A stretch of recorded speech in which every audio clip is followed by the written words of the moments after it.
देखिए, भारत ऐसा देश है जहाँ पे आप सच नहीं बोल सकते, बाकी सब बोल सकते हैं। ना आप सच बोल सकते हैं, ना सच पढ़ा सकते हैं, ना सच बता सकते हैं। झूठ जितना मर्जी बोलिए।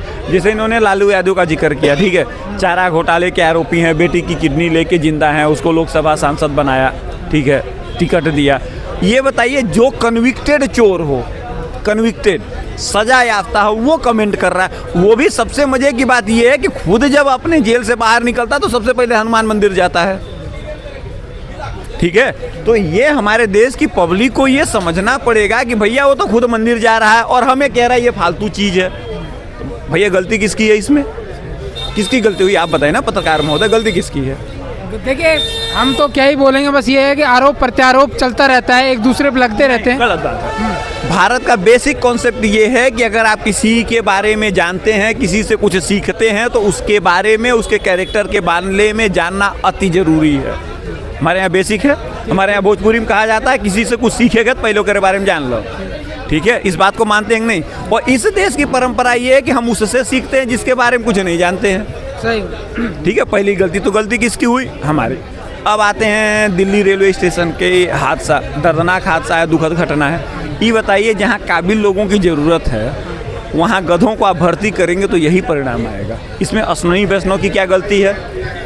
प्रशासन की गलती है। प्रशासन की कहाँ से गलती होगी? जब प्रशासन में आपने गधों को भर्ती किया हुआ है तो उसमें गलती प्रशासन की कैसे? सिस्टम की गलती है। जिस पोस्ट के लिए 90% वाला सेलेक्ट नहीं होता वो बाहर निकल जाता है और वहाँ 30% वाला जाके आप बैठा देंगे। ये भी कहीं ना कहीं देखिए दोस्तों, इसमें भी सच्चाई है कि लायक लोगों को भर्ती करिए, नालायक को नहीं।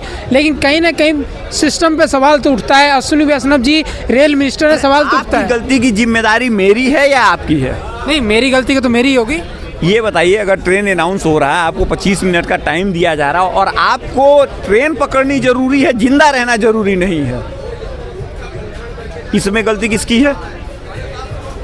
मैं क्या बताऊं यार, मैं आपसे पूछ रहा हूँ ना, आप भी पत्रकार हैं, आप भी इस देश के जिम्मेदार नागरिक हैं, आप लोगों से बात कर रहे हैं। मेरा सवाल आपसे है कि आपकी जान, अनाउंसमेंट तो गलत है ना। वो बताइए, जो ट्रेन 16 पे आनी है उसको बोल दिया 13 पे, जो 13 पे आने, मतलब गलत अनाउंसमेंट करेंगे तो किसकी जिम्मेदारी है? फिर आप वहीं पे आ गए कि जब गलत नालायक लोगों की भर्ती करेंगे तो यही होगा। देखिए, ऐसा है कि ट्रेन के ट्रैक पे भारत में ट्रेनें लेट चल रही हैं, ओवरफ्लो चल रहा है। उन्होंने अनाउंसमेंट में और ट्रेन पकड़ने में 30 मिनट का डिफरेंस था, लेकिन अनाउंस होते ही हमारी पब्लिक के पास पेशेंस नाम की चीज़ नहीं है, वो भाग के चले जाएंगे। जैसे पीछे भाई साहब ने बैग लटका रखा है, अगर ये कुंभ के मेले में चले जाते हैं और इनके साथ 10 लोग हैं, हम जैसे यंग लोग सारे पहुँचे हुए हैं, और अचानक से 4 लोग आगे पीछे हो जाते हैं और वो कहते हैं भाई तू किधर? अगर ये तो मेरे भाई साहब हैं, इनका बैग इनको टक्कर मारता है, ये तो 3 लोगों को गिरा देंगे। इसमें गलती किसकी है? उनकी भी गलती नहीं है, मेरी भी गलती नहीं है। देखिए, सिस्टम को समझना बहुत जरूरी है। पहली चीज़, इस देश में मैंने क्या बोला? सच। आपने अभी एक आदमी की बात करी, ये बताइए, हमारे देश में तो अहिर राजा हुआ करते थे कि नहीं थे? हाँ, बिल्कुल थे। कुशवाहा राजा थे कि नहीं थे? मौर्य राजा थे कि नहीं थे? नंद वाले राजा थे कि नहीं थे? ओम प्रकाश राजभर, राजा सुहलदेव सिंह राजा थे कि नहीं थे? ये लोग आज SC ST OBC में कैसे हैं भाई? इसका जवाब कौन देगा? देखिए, जो हमारे देश में 800 साल पहले राजा हुआ करते थे, जो लड़ाइयाँ लड़ रहे थे, चाहे मराठे हों चाहे सरदार हों, इसको सिस्टमेटिक ढंग से इस सिस्टम ने इस तरीके से टारगेट किया है कि जिसको मैं आपको एक्सप्लेन नहीं कर सकता। मैंने इतना कहा कि जो इस देश का राजा हुआ करता था वो OBC कैसे है, वो SC में अति पिछड़ा कैसे बन गया भाई? इसका मतलब ये है कि इस देश के नीति निर्माण करने वाले जो लोग थे उनको इस देश के बारे में कुछ नहीं पता था। टिल इस देश में उन लोगों को सत्ता दी जानी चाहिए, उन लोगों से इस देश का कॉन्स्टिट्यूशन बनवाना चाहिए जो इस देश के बारे में जानते हों, ठीक है। तो जब तक ये कॉन्स्टिट्यूशन इस देश में रहेगा तब तक इस देश का भला नहीं होगा। आप ममता बनर्जी जी के बयान को किस नजर से देखते हैं? उन्होंने मृत्यु कुंभ कह दिया। हाँ, सही कहा उन्होंने, मैं उनका सपोर्ट करता हूँ। सपोर्ट कर रहे हो? 100%। उन्होंने अच्छी बात कही है, इसका सम्मान होना चाहिए। भैया, वहाँ एक्सीडेंट हुआ है, ठीक है, वो अपने स्टेट में हिंसा करवाती हैं चुनाव जीतने के बाद। ममता बनर्जी, पेट्रोल बम चलता है, गोली चलता है, रेप किए जाते हैं, लोगों को घर में घुसने नहीं दिया जाता है, ये सब जो घटनाएं करता हो उसके लिए हमारे देश की मीडिया, सुप्रीम कोर्ट सबसे लताड़ पड़ती हो, उसके बाद लोग चुप रहते हो, तो जहाँ एक्सीडेंट होता तो उसको तो मानना चाहिए ना। उसको तो मानना चाहिए कि वहाँ हत्या हुई है, लेकिन वहाँ पे मृत्यु हुई है, इसको तो मानना चाहिए। मैं हत्या करवाता हूँ, ठीक है, मैंने पूरा सिस्टम ही तहस नहस कर दिया, आपने चुनाव लड़ा आपको गोली मरवा दूंगा, आपने ये किया मैं वो कर दूंगा, आपने पर्चा भरा आपकी बेटी को उठवा लूंगा, ये सब करने वाला आदमी ही कहेगा कि वहाँ पे गलत हुआ। जिसके पास शर्म होगी वो नहीं करेगा, ठीक है। तो आपको एक मेंटालिटी समझनी होगी, हिंसा में और एक्सीडेंट में फ़र्क होता है।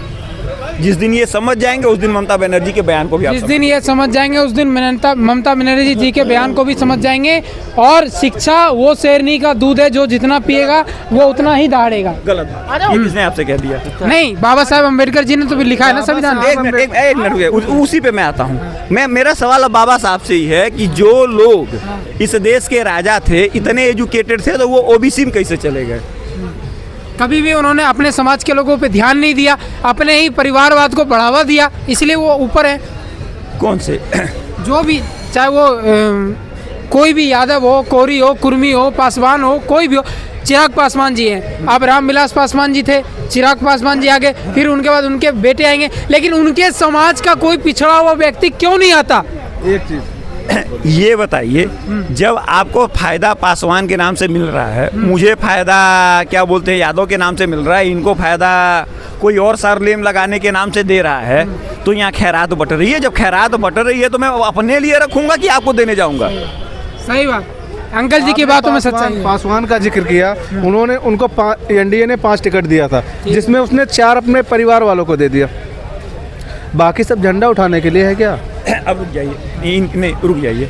इस देश में संविधान को मानने वालों से मेरा सवाल ये है कि भैया क्या आप अपने घर में अलग होने के बाद किसी को हिस्सा देंगे?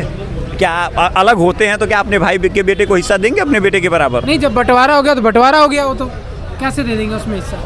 तो इस देश में कैसे मुसलमानों को रहने का अधिकार दे दिया गया? भाई पूछो किसी से, क्या करना चाहिए? बिल्कुल सही बात बोल रहे हैं भाई, क्यों रहेंगे? जब बंटवारा हो गया, आपको एक अलग देश बना दिया गया आपके लिए, भैया जाओ, विभाजन हो गया, भैया यहाँ ये क्यों पड़े हो? तो ये धर्मनिरपेक्ष देश है ना, ये तो। बात किसने कहा आपसे ये धर्मनिरपेक्ष राष्ट्र? तो हर लोगों को रहने का अधिकार है। किसने कहा आपसे? नेता लोग ही कहते हैं अपने भाषण में। कहीं नहीं है। कौन से नेता ने कह दिया? जो साला खुद हरामखोर है, हरामखोरी से सत्ता में आ रहा है, वो हरामखोरी की बात करेगा ना। जो नेता है संविधान का फायदा उठा के सत्ता पे पहुंच रहा है, वो ईमानदारी की बात कैसे कर लेगा? वो लोग ईमानी ही करेगा ना। वो लोग सर संविधान की आड़ में ही तो भ्रष्टाचार करते हैं। तो भैया आप मूल, जो आपके देश की मूल प्रॉब्लम है उसको नष्ट कीजिए ना। आप हमारे संविधान निर्माताओं से ये सवाल क्यों नहीं पूछते, जो हमारे देश में राजा थे वो आज ओबीसी कैसे हैं? एससी जो हैं, एससी हैं, अगर राष्ट्रपति हैं, ठीक है, उनका जो बेटा होगा ना, उसको भी आरक्षण का लाभ मिलेगा। अच्छा। आप मिश्रा हो, हम मिश्रा हैं, ये तिवारी हैं, इनको नहीं मिलेगा। क्यों नहीं मिलेगा? तुम्हारा 90 नंबर आ रहा है, तुम्हारा नहीं हो रहा, जो 40 नंबर पा रहा है वो बताओ, राजा बन के बैठा हुआ है। क्यों भैया? हमारे साथ क्यों अत्याचार हो रहा है? हमारे साथ अत्याचार ही हो रहा है। हमारे अंदर काबिलियत है, तुम्हारे पास आरक्षण है। उनके ब्राह्मण ही रहेगा। आप एक चीज ये जान लो, इसलिए एक मिनट उसको नहीं मानता, आप गलत मत बात मानिए, लेकिन मैं अपनी राय दे रहा हूँ। वो कितना भी रहेगा, उसके ज्ञान का वो भंडार है, ठीक है, वो ज्ञान का भंडार, चाहे जो सत्ता में रहेगा, बगैर इनके अरे छोड़ो, गलत बात। कुछ नहीं होगा। जो ब्राह्मण यहीं दारू पी के घूम रहा है वो भी कहता हम अपने आप को ब्राह्मण हैं। नहीं, वो तामसी भोजन करता है, वो कैसे हो सकता है? तिवारी भैया, जुड़ के एक एग्जाम्पल देता हूँ मैं, बहुत मज़ेदार एग्जाम्पल है। हमारे देश में एक योग गुरु हैं, उनका पूरा नाम बताएंगे? उनका नाम है रामदेव, स्वामी रामदेव यादव, यही है ना? मैं तो कौन, इतना ही जानते हैं ना? कौन सा ऐसा शख्स है जो उनको प्रणाम नहीं करता? उनको पूरी दुनिया करती है, पूरी दुनिया प्रणाम करती है। वहाँ कोई ऐसा ब्राह्मण गया जो कि ये कह रहा हो कि तुम यादव हो, तुम मेरा पाँव छुओ, मैं तुम्हारा नहीं छूऊंगा? नहीं, ऐसा तो आज तक सुनने में नहीं आया। क्यों नहीं आया सर?